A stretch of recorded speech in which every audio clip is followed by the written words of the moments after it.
All right, we'll get started as we have a busy agenda today. Hello and welcome, everyone. My name is Ryan Anderson. I am the Sustainable Communities Development Specialist for the IPM Institute of North America.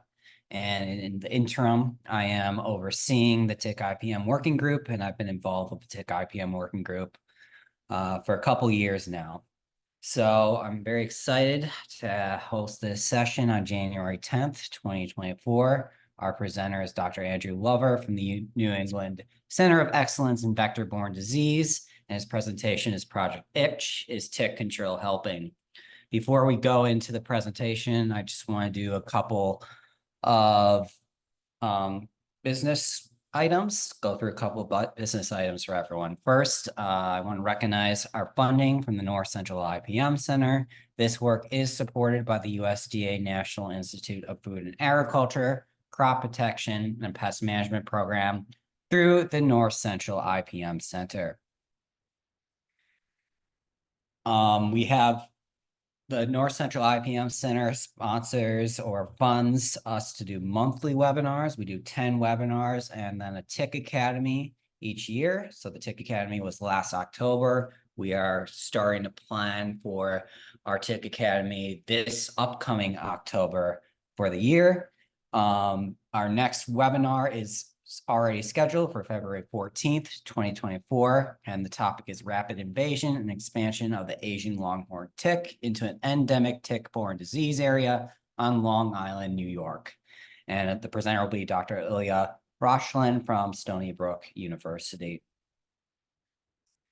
If you would like to present for future TIC IPM working group meetings, or if you want more information about the TIC IPM working group to be added to our listserv, please email me at the time being at randerson@ipminstitute.org.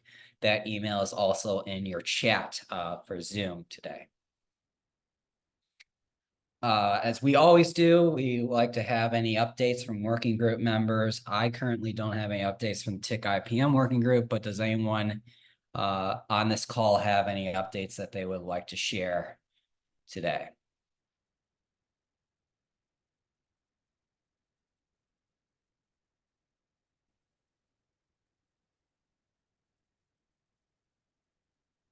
If you do, you can please unmute yourself. If not, we can move on. Well, if you do have any updates, most people here are on our Basecamp, so you can share those updates via Basecamp whenever you feel fitting, and we will disseminate on our end at the TIC IPM working group as well. Or you can email me directly at randerson@ipminstitute.org. That's all the housekeeping. Now I'd like to turn it over to our presenter today, Dr. Andrew Lover from the New England Center of Excellence for Vector-Borne Disease.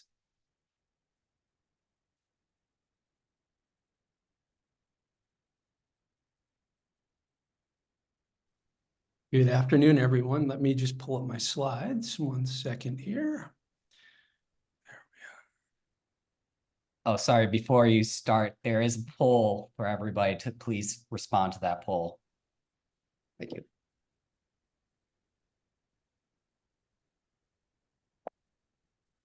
Okay, can everyone see that? Yep. Fantastic. Thank you all very much for finding the time to jump on this meeting, and I'm happy to talk about the ongoing work here in New England with New England Vector Center. So really quickly, this is my lab here at UMass, and I have 3 grad students currently, and SD just finished in December, so we're really excited for her. And the main focus of my research is these 3 points here at the bottom left. Trying to understand a little bit about highest risk groups for infectious diseases and specifically vector-borne disease. And then work with those communities to understand what interventions are realistic and feasible and acceptable and likely to be implementable. And then to design rigorous quantitative studies to see if those new or potentially optimized interventions hit the kind of impactful endpoints that we all want to see from public health entomology. Quickly, some other prior vector control studies.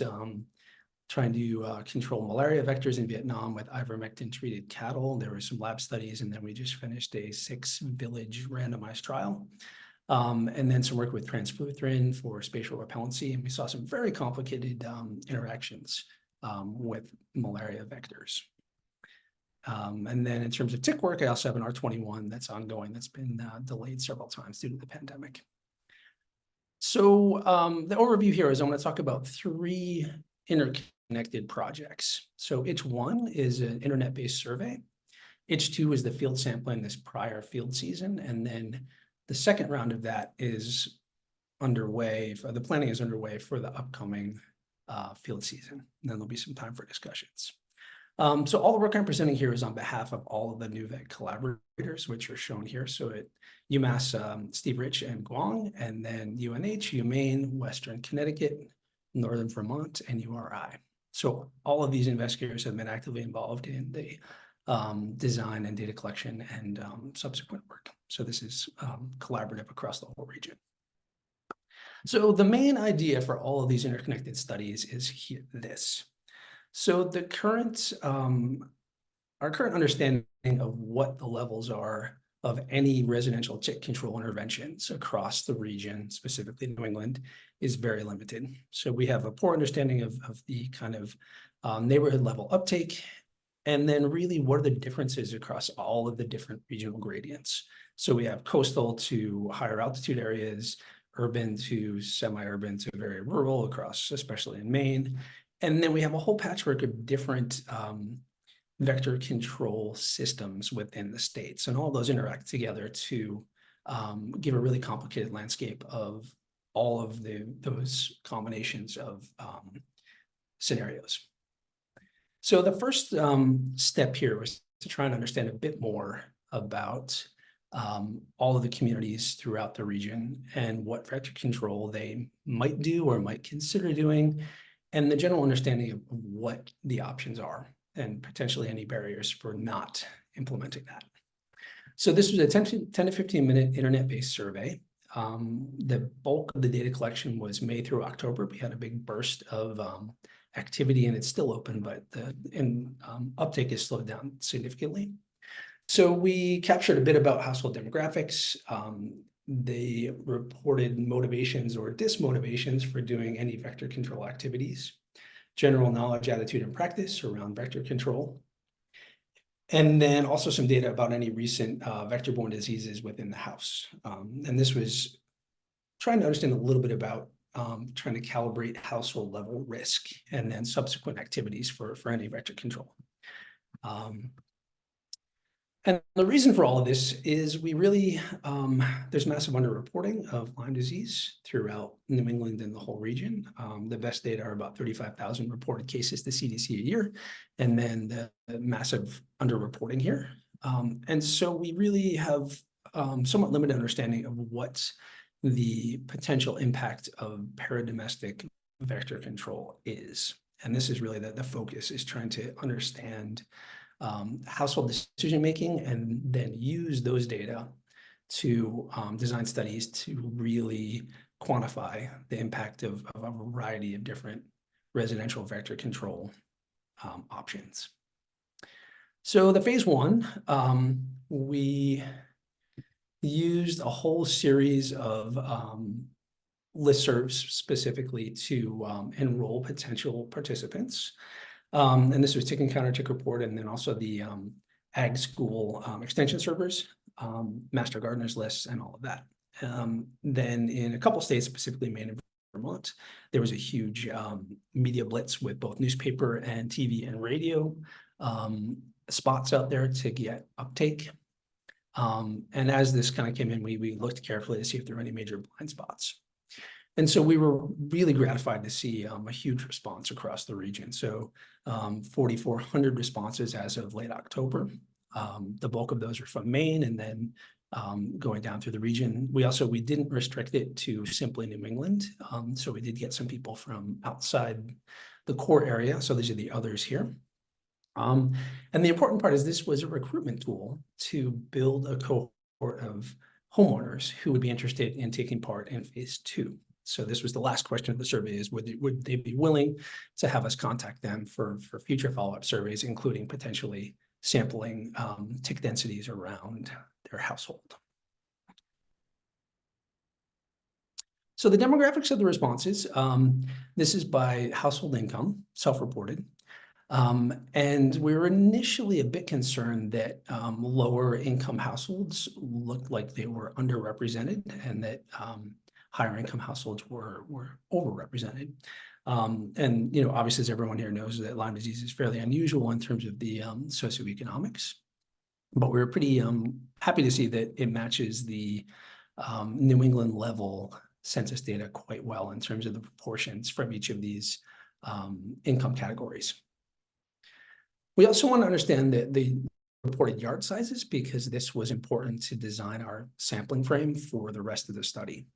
So as you might expect, the majority of households were 1 acre or less, and then a smaller proportion of people had much larger property sizes up to 5 acres or beyond. Then looking at the plot or the chart here on the right-hand side, you can see that there's a very stark difference in the distribution of lot sizes by state. So unsurprisingly, Vermont, Maine, and New Hampshire, the majority of the households reporting are in the larger size classes, whereas in the southern part of the region, the average lot size is significantly smaller. We also asked people to rate their household environment based on these 4 pictures to give a general idea of what the vegetation cover and potentially ecology is around all of these houses. A and C were the main, which was good for our sampling design because we really wanted to target the households that had some, appreciable risk of tick-borne disease. And then we also asked people their relative levels of concern about vectors in general, and then we parsed it out by both mosquitoes and ticks. So the question here at the top is mosquitoes or ticks are a big problem. And then there's a Likert scale of 1 to 4, running from strongly disagree to strongly agree. And there's a little bit of a difference between the two in that in general, people thought that ticks were a larger problem. And this may be at least partially driven by when the survey was implemented in terms of being probably close to the bulk of the tick season. So maybe it was just on people's mind, or maybe it really is a significant difference in terms of people's general risk. We then compared the people that reported that both were a major risk factor. And then, so this is the combined number that said ticks were a big problem as well as mosquitoes are a big problem. This is the top right corner, and this is the proportion that's in both of those. And you can see across the region that there's really stark differences in terms of the distribution of people's relative risk assessment between the 2 vector groups. So in Vermont and Maine, you can see that it looks quite a bit different from Connecticut and Rhode Island. And this suggests that the vector control landscape is really not consistent across the region, and that programs will have to think carefully about how to plan so that you're targeting interventions correctly. And a lot of this may be driven by nuisance levels of mosquitoes more than actual disease risk, but we simply don't know from the survey. We then ask about the prevalence of household level vector control interventions. And so tick tubes, about 13% of all the households in our survey responded that they had them outside on their property currently. And then vegetation management was about 38%. And this was quite general. We didn't define it in any very specific way, but that was quite high. And then some other, mosquito-focused things in terms of citronella candles and removing standing water were surprisingly high across the region. So 87% of all the households said they did some type of vector control, but obviously rodent bait boxes don't fit most of our definitions of that. So this is highlighting a gap in terms of the understanding from the average homeowner in terms of what they may be doing that has the potential to impact tick populations. So then we took all this data and did a multivariable model to look at the odds ratio for any household level vector control. So this is the outcome is just the self-reported any level of household vector control. And unsurprisingly, perhaps Vermont and Maine had lower levels relative to Massachusetts, which was the reference point, whereas Connecticut and Rhode Island, the odds of anything were consistent across the three southern states. And this again is probably driven largely by the much larger the property sizes across the northern part of the state, that it's just simply not feasible to do vector control across a very large property. There's kind of a U-shaped curve here for the yard size. So the kind of middle size 1 to 3 acre properties have higher odds of vector control. And then much larger properties again drops off. Between the yard types, the two A and C, which were the ones we were expecting to be the most important for tick-borne disease transmission, had comparable odds relative to the more urbanized, very small yard type. So all of those data were then in the back of our minds when we started planning the field season here, which was this prior 2023. And the whole idea here was to try and understand something about the tick density around a range of different residential sites across the region with consistent sampling at all of the sites across the states, so we could get roughly comparable data to understand the tick density in residential sites across New England. There was a little bit of we had two slightly different study designs. Tom Mather's group in Rhode Island also did flagging at yards that had treated as well as untreated, and the other states all focused on untreated properties, simply because the rest of the region, we had a lot less data on what types of densities to expect, whereas Tom and his group has been doing residential tick drags for quite a long time. So he had a lot of baseline data. And for Tom's group, the treated yards included a wide range of different treatment options from vegetation management and wood chipping all the way up to professional treatment. So from the internet survey, we enrolled all of the potential households that were interested in having their properties sampled.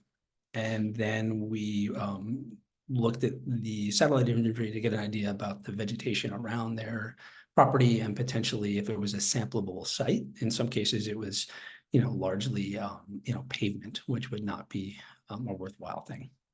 So we constrained it to 3/4 to 5 acres, and this was the general feeling was that under 3/4 of an acre, there was probably limited potential habitat for scapularis, whereas 5 acres, probably much larger than that, we would only be able to sample the very front part.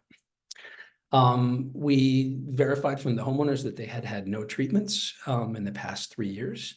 And then there was a series of timed flagging events. And we did 3 separate zones for each property. So the first one here, this is on the cartoon on the right-hand side.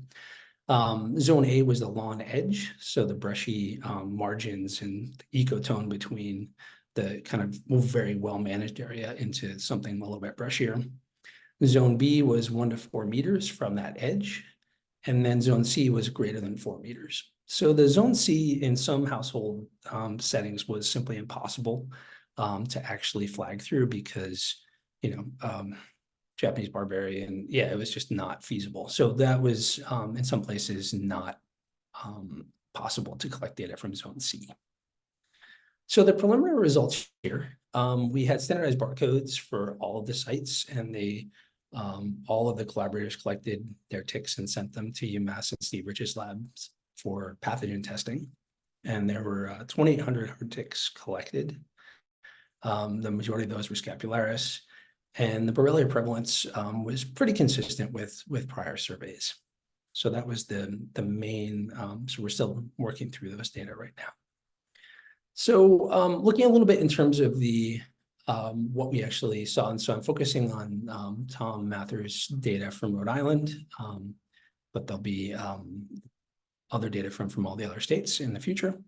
And so these are the untreated and treated yards here at the top and the bottom. And the first visit, so there's a double sampling event per property over the spring and early summer period. And this is the total counts of nymphs per sampling event. So, in the treated yards, there were quite a lot of zeros or very, very low densities. And then the untreated yards, up to 30 or 40 per sampling event. We did some multivariable models to try and understand the factors associated with tick densities at the sites. And this also adjusts for the temperature and humidity, which were recorded from data loggers for all of the sampling events. And so the main outcome here is that the treated properties had a 58% lower tick density relative to untreated properties. However, you'll notice that the confidence interval here, this is where the red arrow is, ranges from 25 to 70. So there's a lot of uncertainty in terms of the potential impact of any treatment on the sample tick densities. And I should also note that it was impossible to completely align the two sets of sampling in terms of treated and untreated yards, so that the peak of some of the sampling was in the nymphal peak in the untreated properties. And secondly, this was also designed as a pilot study, and so we should interpret this cautiously. The other important things to take from this is that there was no statistically significant difference between first and second visits across all of the properties, or between flagger personnel. So there was fairly robust sampling across all of the properties. So planning for the season 3, so this is coming up in the coming, we wanted to make sure we had pilot data to understand what sample sizes we would need to detect important differences in tick densities between treated and untreated properties. And so this was the rationale from the very start, was to generate pilot data so that we would be able to make sure we didn't have a completely unfeasible field season, as well as collect enough data to be really fairly confident about what effect sizes we might see. So this is you may have seen this kind of thing before, this 2x2 grid. So reality is at the top, and then our study outputs are at the left. And the two green boxes are where everything lines up perfectly well. And so the top left corner, you fail to reject your null hypothesis, and so there's no effect, and you don't detect an effect. And then the bottom right is also, you find an effect. So the problem is in the two red boxes, where you either find a statistically significant difference that doesn't exist, or you fail to detect one that does. And we really want to avoid being in the two red boxes, because you don't want to plan your study to not find an effect that may be there. So we've had a lot of discussion over the last year and a half or so to try and figure out where we should be in terms of what effect sizes we thought would be reasonable. And so very large effect sizes, so 80 or 90% reduction, you need a very small sample size to see a significant difference, whereas very small reductions in tick densities of 10 or 20% require unfeasibly large interventions. So the big question here is, what reduction in tick densities is both biologically and entomologically significant? Ideally, we would love to have that correlated with health outcomes in terms of public health infection prevalence or incidence, but we realize that that's probably unfeasible. So we're going to focus on entomological outcomes here. And we kind of calibrate all of our thinking here by assuming that about 90% reduction is probably what professional bifenthrin is able to give in most settings, depending on weather and all of those other variables. And so the plot here on the right-hand side shows a hypothetical scenario where we're trying to detect a 50% reduction in tick densities. And so the ticks per replicate are all the way there out to very high densities. And so you're trying to see the difference between the means or the medians of your populations. And so given the nature of these distributions, that becomes quite complicated. So our starting point here was a whole series of trapping data at parkland sites from Bill Landesman in Vermont. And so you can look quickly at the distribution of tick densities here on the right-hand side, and you'll notice that it's very, very over-distributed. So normally you'd see a Gaussian curve or a normal curve, which would be a nice bell-shaped distribution. Whereas this has a lot of very, very low densities and then tapers off to very, very high. So this means that you have a lot of variability in your data. And that really changes a lot about what's possible in terms of your study design and feasibility of detecting a difference in study arms. So these issues are not brand new. So there's been work going all the way back to the 1990s or even before that, because very often parasites and vectors have very, very over-dispersed or skewed distributions. And so this means that a lot of kind of standard statistics doesn't operate as well as we would like for it to. So this is again is data from Rhode Island and Tom Mather's group this past summer. And the plot on the right-hand side shows the distribution of nymphal ticks between the treated and untreated arms. So the treated arms are at the top, and you can see in the light blue, there's the vast majority are at 0 or very, very low tick densities. And then there's this kind of bubble here at 8 or 9, and then it tapers off. Whereas the untreated ones show a very non-normal and over-distributed distribution. So comparing that to this is all from residential sites, whereas the data on the right-hand side are from parkland sites, and you'll see that there are important differences in terms of how that actually plays out. This is again looking at the data from Tom's group this summer. This is just a different depiction of the same data. And the blue line on the plot on the left-hand side is the median value. And there's, a clear difference between the two distributions with a large number of zeros in the treated. But then you see a very, very long tail for both of the tick counts. And this is really the important part that drives a lot of the variability in terms of any sampling event. And so if we want to make sure we can detect the sampling event, we have to take into account those differences. We were happy to see there was a nice correlation between the tick visits in Rhode Island. So the highest density sites generally are repeated as a high density site, and the lower density sites remain that. And importantly, there's a pretty consistent slope between the two sites comparing the untreated and treated. And so this helps us give a little bit more confidence that we'll get comparable values across the two treated and untreated arms, which is the really critical point to try and determine what our sampling plan needs to be for step 3. So in terms of how we take all of those field data and actually develop what our sampling plan needs to be, this is a simulation-based power analysis where we take our field data and we simulate data. So we generate artificial data that matches our field data with defined variability. So we basically feed in statistical noise that fits what we saw in the field. And then we do the same thing for the intervention arm.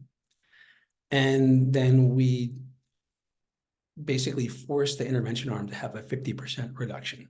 So just as an example. So we say that we want to try and detect a 50% reduction in tick densities. So we generate statistical data that matches our field data. And then we say a 50% reduction would look like this. And then we run that analysis 500 or 1,000 times. And then we look at all of those, that whole kind of universe of similar studies that would be comparable with the data we collected in the field. And we look to see what proportion of those are statistically significant when we know there should be a significant effect because we force the data to have that. And so the usual cutoff for there is about an 80%. You want to have 80% of your trials show a significance. So this is 80% power.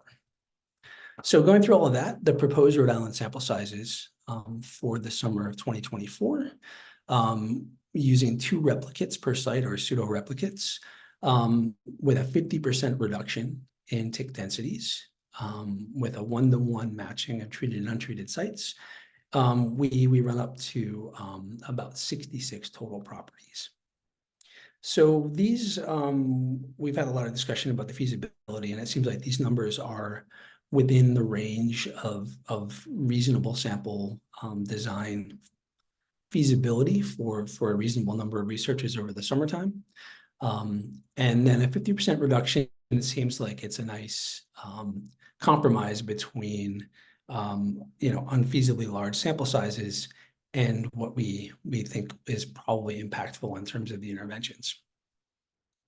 So the proposed outcomes for the coming field season will be attempting to quantify the impacts of current residential treatment across New England, and as well as try and understand a little bit about the differences across different ecozones.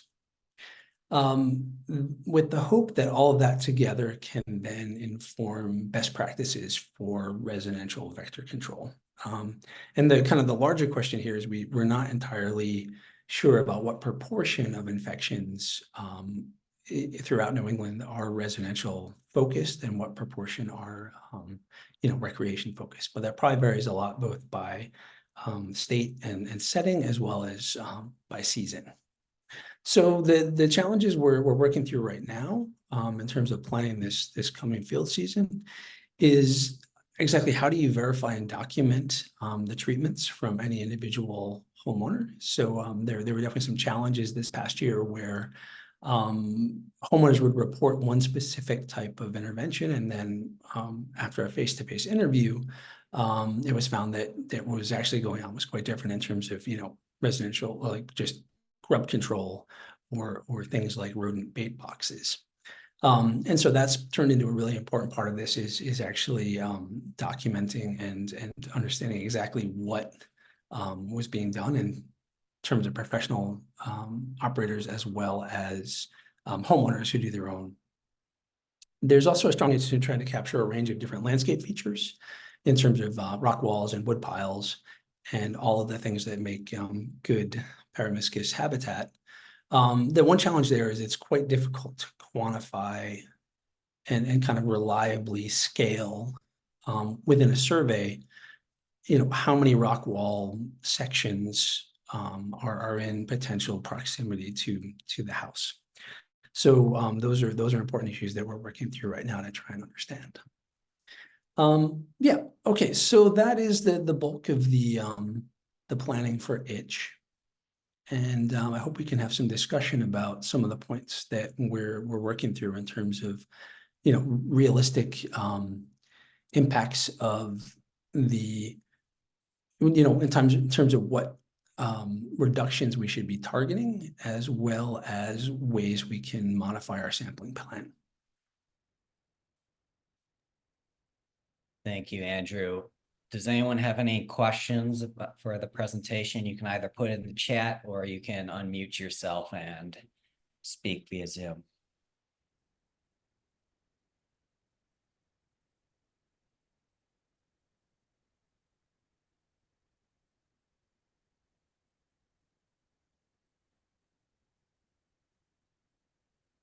I don't have any questions in the chat right now.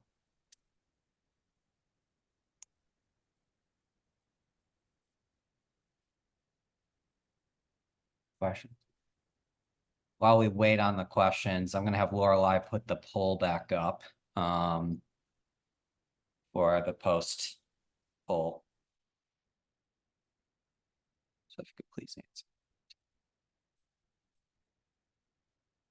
Okay, we have a question. Were cues on tick checks included in, or questions on tick checks included in the survey? Yeah, definitely. So that was one of the options in terms of the personal protective. Yep. Okay. And we have another question. I'm curious, were the same houses sampled in the first and second? I'm surprised so many ticks were collected in July since phenology usually peaks in June. That's a question as well. Yep. So all of the households were sampled twice across the time period. So repeats or pseudo replicates at each individual household. Was there any relationship between income and vector methods used? In terms of the specific vector control options or in terms of any vector control? Specific or any vector? I would assume specific, but this is from Kirby Stafford. I don't know if Yeah, let me, so the models we looked at did show that there was actually we adjusted for household income, but I don't think I looked at it explicitly. Presumably, so there's also willingness to pay. There was a series of survey questions about if they spend any money currently on vector control, why they didn't spend more, if they were possible, if it was feasible. And then there was also willingness to pay for both mosquito control and vector control. So those analyses are still ongoing, but that's definitely something we're really interested in looking into. And I think Andrew, this is Kirby. Yeah, the reason I asked the question is obviously there are some significant cost differences between some of the tools that are available to homeowners, and so that may reflect the kind of degree of use, and that would show up, I would think, in that kind of data. Yeah, it's definitely something we captured in multiple ways in questions. We working on the analysis still, but I think in terms of planning residential vector control in the future, that is the prime driver. Well, yeah, like what's a one tick tube costs you $3. Yeah, one box is going to cost you what, 46, something like that, with a box plus installation. Yeah, and so that's one of the if people's willingness to pay tops out at 50 or $100 a year, then it's going to be a severe constraint in terms of any realistic control. Right. I mean, past surveys have found that about that range. Yeah, right. Exactly. So I think that's one of the issues we're definitely looking to delve into in this next. Right here, we kind of had a big trade-off between a very detailed survey that would ask every question we wanted to, and then survey fatigue. We really wanted to recruit a large cohort of interested and motivated citizens who want to contribute to continuing studies. And so we're having a lot of discussions about some targeted surveys with a lot more granular detail in terms of decision making and risk management, and even there, at least during part of the survey, there was a lot of triple E in some parts of Massachusetts, and so there was a lot of press around mosquitoes and triple E, and so we're never sure how much that impacts people's responses when they actually look at the surveys. So yeah, I think we would love to, if people have a lot of questions they would love to see answers to, we can definitely try and incorporate them into our surveys. Because I think that's going forward, as a vector control community, it's really the challenge is trying to find interventions that are, practical and realistic and feasible. Deer fencing is beautiful. But if you have a gargantuan property or, there's a lot of constraints on a lot of the current vector control tools. Good afternoon, Andrew. Bob Murray with a question from Maine. Excellent presentation. Was any data in your study or any of the questions asked to any of the participants in regards to what the availability of a natural or organic option would be as compared to synthetic? And that when you're talking about risk assessment, today a lot of people are thinking greener alternatives. I was just curious to see if there was any data or sampling regarding that. Yep. So we did ask if they have a professional operator or someone in the household does application themselves. And then there's a follow-up question if it was synthetic or a natural insecticide formulation. And we're a bit concerned, like at least talking to homeowners, sometimes the people responding to the survey were not the same person who might have been doing the at-home treatment. And so we had a bit of a challenge trying to parse out exactly what products were used, even if they reported something differently. But yeah, I think clearly the issues around bifenthrin in Maine, and PFAS contamination in general, yeah, it's definitely a consideration going forward is trying to figure out exactly how people make that risk benefit decision. Thank you. We had to relaunch the poll, so please do that poll. We have an update from Stephen Rich that there is a National Tick Collection Workshop, 2-week workshop in 2024. And he shared the link to that workshop on the meeting chat, and we'll plan to share that also in our base camp. So emails to everybody. Does anyone else have any questions? I don't see any questions in the chat.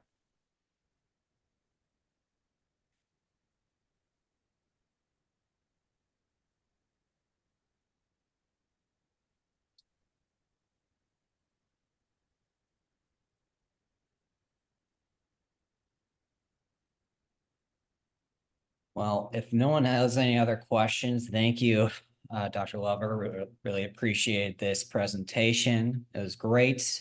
Our next session is going to be February 14th. We will send emails leading up to that webinar, and then we will plan to have monthly webinars after February 14th. If you have been added to our base camp or our listserv, please do contact me, Andrew Anderson, at ipminstitute.org, and we will continue to share updates from working group members as well as upcoming webinars. And once we have the information on our Tick Academy, we will share that too.